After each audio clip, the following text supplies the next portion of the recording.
पाकिस्तान आखिरकार और कितना गिरना चाहेगा? पहले ही वो आर्थिक तंगी से जूझ रहा है और अब वो चीन का दलाल भी बन गया है। खुद की कोई आइडेंटिटी उसकी रही नहीं है और ये बात अब अमेरिका भी मान रहा है। नमस्कार, आप देख रहे हैं न्यूज़ 18। मैं हूं आपके साथ श्रुति श्रीवास्तव।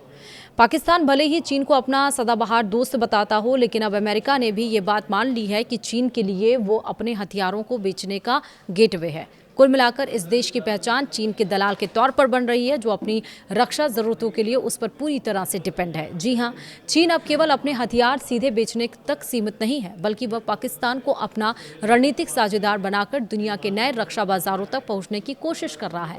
अमेरिका स्थित think tank middle east forum की एक न्यू रिपोर्ट में दावा किया गया है कि पाकिस्तान अब चीन के लिए हथियारों का बड़ा गेटवे बन चुका है। यानी चीन अपने रक्षा उत्पादों को दुनिया के कई देशों तक पहुंचाने के लिए पाकिस्तान का यूज कर रहा है।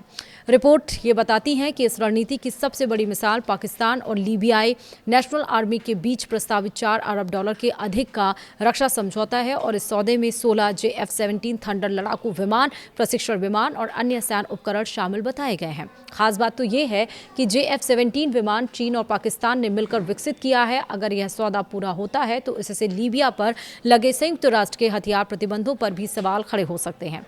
रिपोर्ट ये भी बताती है कि पिछले कुछ सालों में पाकिस्तान और चीन के बीच रक्षा और सुरक्षा सहयोग तेजी से बढ़ा है। Stockholm International Peace Research Institute के आंकड़ों के मुताबिक साल 2021 से 2024 के बीच पाकिस्तान के कुल हथियार आयात का 80% से अधिक हिस्सा चीन से आया है और इससे साफ है कि पाकिस्तान की सैन्य ताकत अब पहले की तुलना में कहीं अधिक चीनी हथियारों पर निर्भर हो चुकी है। हालांकि पाकिस्तान के पास अभी भी अमेरिका के F-16 यानी कि F-16 लड़ाकू विमान है और उसे समय समय पर अमेरिकी सैन्य सहायता भी मिलती है, लेकिन उसकी नई सैन्य खरीद का बड़ा हिस्सा चीन से जुड़ा हुआ है। पाकिस्तान न केवल JF-17 लड़ाकू विमान बल्कि चीन के drone HQ-9 air defence system और अन्य सुरक्षा उपकरणों को भी अंतर्राष्ट्रीय बाजार में बढ़ावा दे रहा है।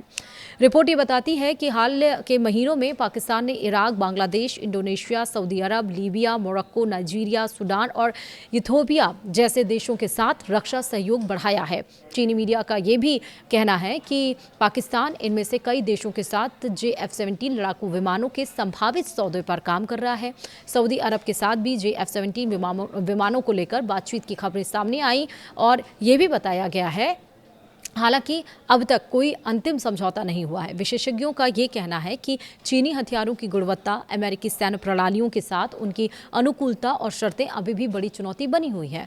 एक्सपर्ट्स ये बताते हैं कि चीन सीधे हर देश के साथ रक्षा सौदा करने के बजाय पाकिस्तान को एक भरोसेमंद साझेदार के रूप में इस्तेमाल कर रहा है। पाकिस्तान के जरिए चीन उन देशों तक पहुंच बना रहा है जहां उसका प्रभाव पहले सीमित था।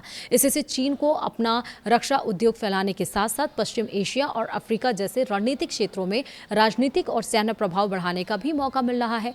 रिपोर्ट का निष्कर्ष है, यानी कि रिपोर्ट का जो कंक्लूजन है वो ये कि पाकिस्तान अब केवल चीन का रक्षा साझेदार नहीं रह गया है, बल्कि वह बीजिंग के हथियारों के वैश्विक विस्तार का प्रमुख माध्यम बनता जा रहा है। अगर यह रणनीति सफल होती है तो आने वाले सालों में वैश्विक हथियार बाजार और क्षेत्रीय शक्ति संतुलन दोनों पर इसका बहुत बड़ा असर पड़ सकता है।